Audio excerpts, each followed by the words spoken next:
Bismillahirrahmanirrahim. Assalamualaikum warahmatullahi wabarakatuh. Kaisbahtum, sabahul khair. Selamat pagi semua. Okay, so insyaAllah pada hari ini saya akan menceritakan sedikit atau mengkongsikan sedikit tentang surah Al-Qiyamah.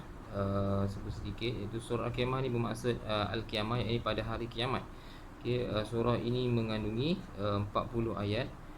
Surah Al-Qiyamah juga diturunkan di Mekah, yakni ayat-ayat makiyah lah. Yakni surah yang diturunkan di Mekah. Okey. So dengan itu kita mulakan dengan bacaan Al-Fatihah dan juga surah Al-Qiyamah. A'udzubillahi minasyaitonirrajim. Bismillahirrahmanirrahim. Alhamdulillahi rabbil alamin. Ar-Rahmanir-Rahim. Maliki yaumiddin. Iyyaka na'budu wa iyyaka nasta'in. Ihdinas siratal mustaqim. Siratal ladzina an'amta 'alaihim ghairil maghdubi 'alaihim waladdallin. Amin. Bismillahirrahmanirrahim. La uqsimu biyawmil qiyamah wa la uqsimu bin nafsil lawwamah. Ayahsabul insanu allan najma'a idhamah. Bala qadirina ala an nusawwiya banana. Bal yuridul insanu liyafjura amamah.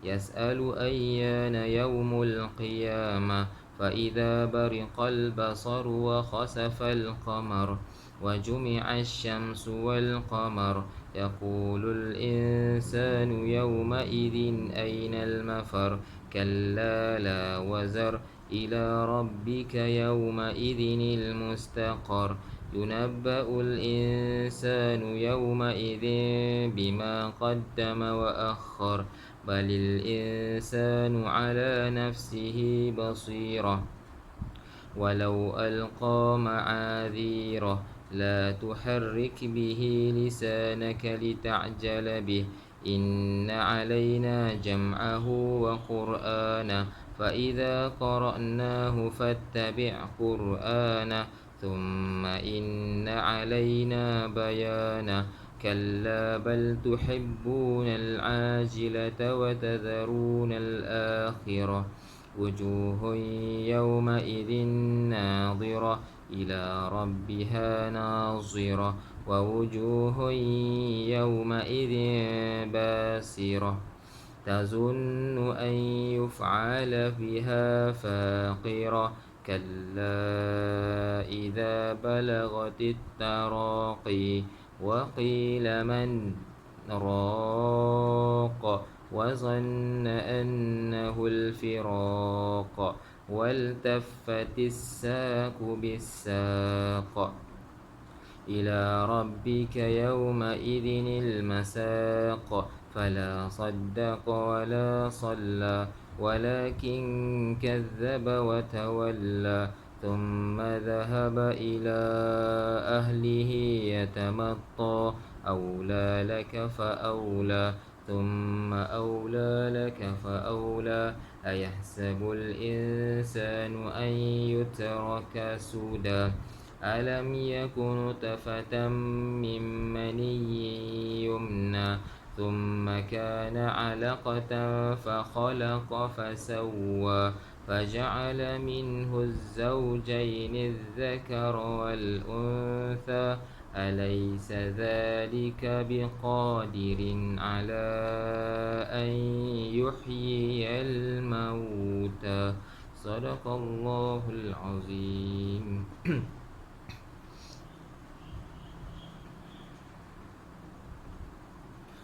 Okey, kita tengok pada ayat yang pertama dan hingga ayat yang keempat lah. Ayat yang kedua dan hingga ayat keempat.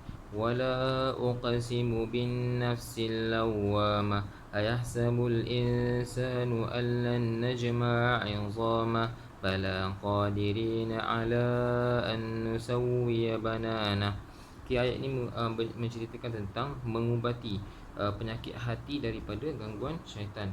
Okay, maksudnya di sini penyucian diri lah. Okay, penyucian diri kita. Maksudnya di sini akidah lah. Okay, so akidah kita ni iaitu bermaksud penyucian. Penyucian maksudnya peraturan kuncian antara perhubungan kita ni sebagai manusia dengan Allah Subhanahu Wa Taala. Okay, contohnya masalah syaitan disebut banyak banyak dalam Al-Quran. Terdapat banyak dalam Al-Quran dan juga As-Sunnah. Peringatan Tuhan kepada hamba-Nya daripada tipu daya dan godaan syaitan ni lebih banyak daripada peringatannya mengenai nafsu. So maknanya dan Al-Quran sendiri menceritakan tentang bahawa banyaknya gangguan syaitan ni lebih banyak maknanya gangguan syaitan lebih banyak daripada peringatan mengenai nafsu kita, mengenai hawa nafsu lah. Okay, itu adalah kelaziman yang sebenarnya perkara yang sangat biasa. Sebab apa? Sebab syaitan pun sudah berjanji dengan Allah bahawa ia akan menghasut ini Bani Adam, iaitu hamba-hambanya, hamba-hamba Allah. Okay, di muka bumi ni dia akan hasut kita sehinggalah pada hari kiamat kelak. Sehingga kan kita nak mati pun masih lagi syaitan akan datang untuk menyesatkan diri kita ni. Okay, disebabkan itu, sebab kejahatan dan kerosaknya nafsu adalah kerana godaan, maka godaan syaitan itulah yang menjadi punca dan sumber kejahatan atau ketaatannya. Jadi Allah memerintahkan hamba-Nya agar berlindung daripada syaitan ketika membaca Quran atau lain, iaitu setiap kali kita membaca Quran ni maka hendaklah kita membaca seperti mana kita tahu kita membaca apa? Isti'azah. Isti'azah ni a'udzubillahi minasyaitonirrajim tadi tu. Okey, maknanya aku berlindung daripada syaitan yang direjam. Ya, hari ini kerana betapa pentingnya berlindung dengan syaitan.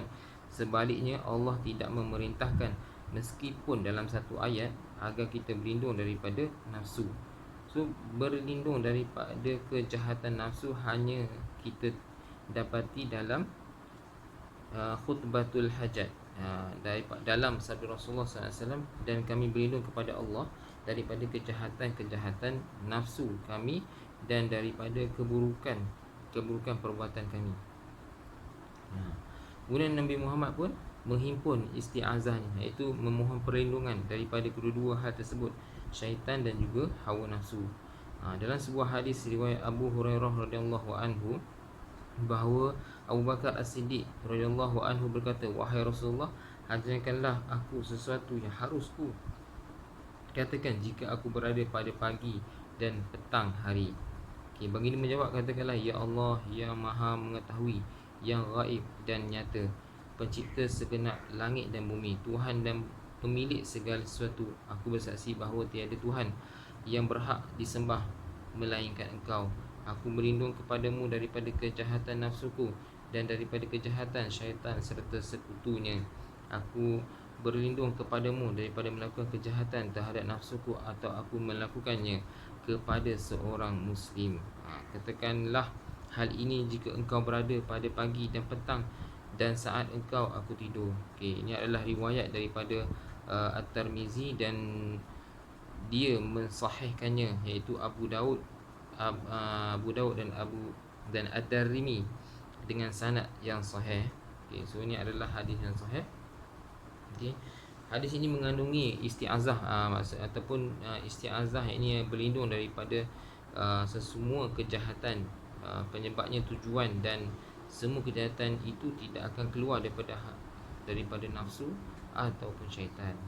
Okey, tu maksudnya mengubati penyakit daripada gangguan syaitan lah.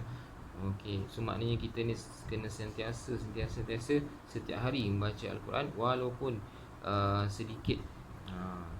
Kalau malas pun, so kita bacalah Quran sehelai ataupun satu muka lah. Kalau tak dapat satu muka pun, jadilah setengah muka setiap hari. Jadi kena ambil peluang. So maknanya kenalah cari satu masa yang kosong. Okay. Walaupun sejauh mana kita ni, sesibuk mana kita melakukan pekerjaan setiap hari tu, okay, ambillah dalam 5 minit ke 10 minit untuk luangkan masa dengan membaca Al-Quran. Paling tidak pun bacalah juzuk amma, ayat yang surah-surah lazim lah, iaitu ayat juzuk yang ke-30. Okay, so kita baca. Yang penting setiap hari tu ada menyebut kalimah-kalimah ataupun ayat-ayat Allah Subhanahu Wa Taala. Okay. Kemudian saya nak ambil sedikit tentang ayat yang ke-14. Yang ke-14 iaitu berbunyi balil insanu ala nafsihi basirah. Kat sini bahkan manusia menjadi saksi ke atas diri sendiri. Maksudnya pada hari kiamat nanti, yang nak ceritakan tentang ayat di sini, pada hari kiamat tu, badan kita ni seperti mata, tangan, hidung, semua kaki menjadi saksi kepada diri kita sendiri. So makna kata bila di dunia ni, kalau kita ada buat kejahatan, so anggota badan ni, anggota badan kita ni lah yang menjadi saksi di hari akhirat kelak. Contohnya seperti tangan, contoh kita mencuri kan. So maknanya mulut ni Allah dah kunci dah, lidah semua Allah kunci. Jadi tangan kita yang bercakap di pada hari akhir nanti di padang mahsyar lah, iaitu hari pembalasan ataupun di mahkamah Allah Subhanahu Wa Taala. Okey. So maknanya anggota badan kita menjadi saksi kepada diri kita sendiri. Okey, saya rasa itu saja untuk pengongsian lah pada hari ini. Sikit sebanyak kita mengambil lah iktibar daripada surah Al-Qiyamah. Surah Al-Qiyamah ni mengandungi 40 ayat, dan juga surah Al-Qiyamah adalah surah yang ke-75 yang diturunkan di Makkah. Okey, itu saja perkongsian saya pada hari ini. Sekian saja. Assalamualaikum warahmatullahi wabarakatuh.